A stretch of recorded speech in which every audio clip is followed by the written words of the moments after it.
自己在家清洗汽车空调蒸发箱。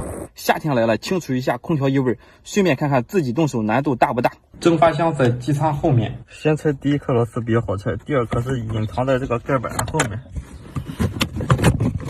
备用保险盒这个地方打开，这里还藏了一颗螺丝，面板全拆掉了，看到了吗？那个应该是鼓风机，黄线与黑线那个接头，那可能是调速电阻。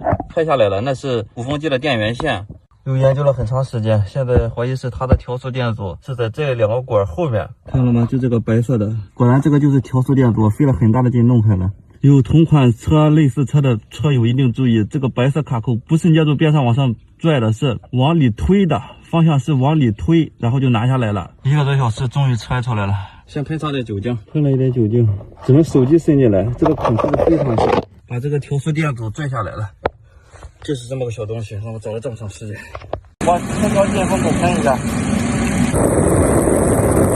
这次先简单清洗，用了2个多小时。一直有人问自己这样做真的省时间吗？真的省钱吗？确实可以，要是去修理厂来回路上时间加上在那等待的时间也差不多。